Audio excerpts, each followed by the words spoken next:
So you know you're going to have to take me to soccer practice and stuff. Now you're going to be able to drive, loser, was the way Nick, his 13-year-old brother, greeted him, mouth full of half-masticated eggs. Or I might dump you off on the side of the road somewhere, dweeb.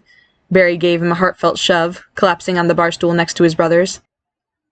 I still don't know why Mom doesn't just teleport us everywhere, Nick griped. Do you know how much gas that would save, Mom? He widened his eyes in awe. You could save the planet. Their mom turned from where she was flipping omelets. I highly doubt us driving one less vehicle would have a substantial impact. I don't need your dad's comprehension of statistics to understand that.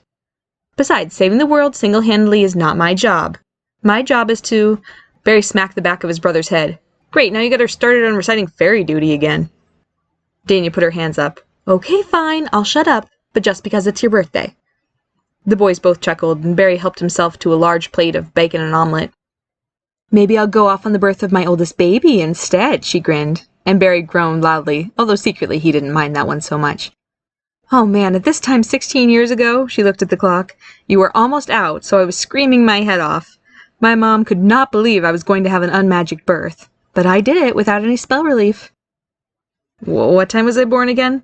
Barry asked, a little shy but pleased to be the center of the day's attention. 9:42, Dania said, watching the clock closely. So 16 years ago and about a minute, if these clocks are right. She turned and smiled at him. Which at my stroke of 16 was exactly when I got my... Oh!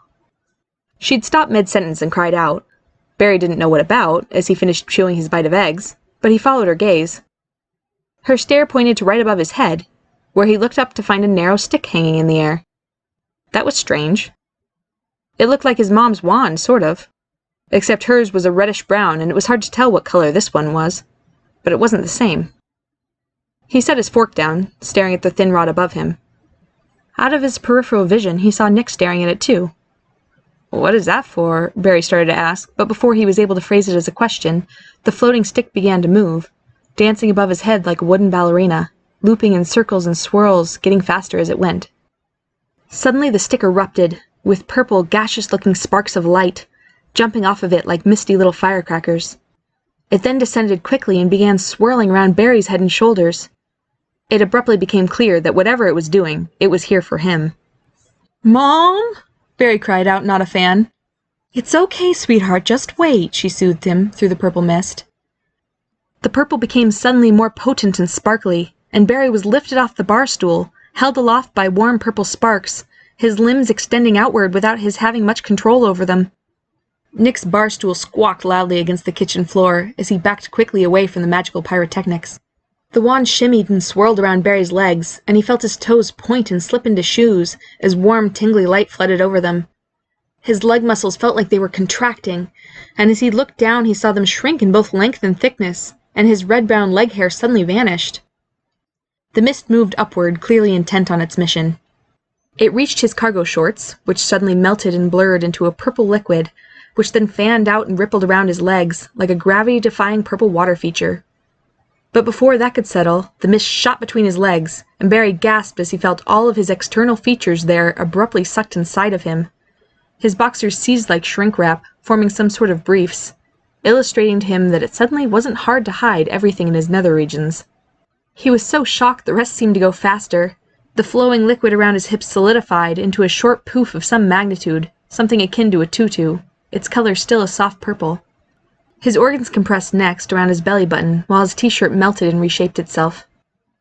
Barry's head was abruptly thrown backward by the force of two purple mountain majesties bursting forth from his pectoral region in a spray of sparks, their sudden weight bewildering.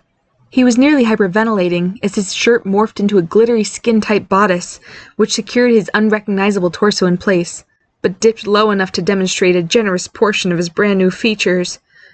His arms shrank and thinned too, his sleeves becoming little wisps of sheer off-the-shoulder fabric.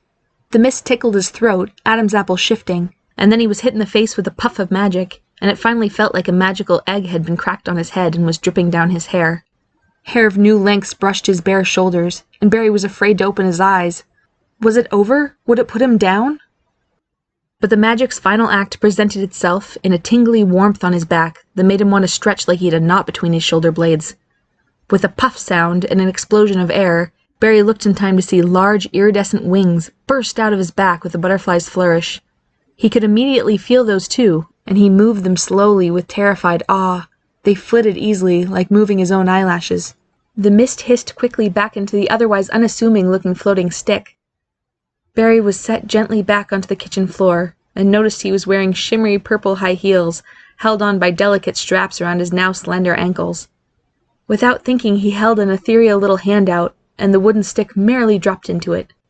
The wood was stained a muted periwinkle, he could see now. Barry just stared at it, trembling. The kitchen was totally silent, except for the regular morning sounds of birds and cars from the oblivious world outside. Out of his periphery, Barry saw Nick was gaping, frozen with his mouth wide open. Barry turned his head to look at his brother, and then at his mother. Curls tickled his shoulders when he moved, and as some fell down on his face, Barry realized his hair had turned a bright lilac color. All the pieces matched, and yet still couldn't be comprehended. All Barry Anderson had wanted for his 16th birthday had been the ability to drive on his own. Instead, it seemed today was going to be about why the crap he was standing in his kitchen as a full-fledged powered-up fairy girl.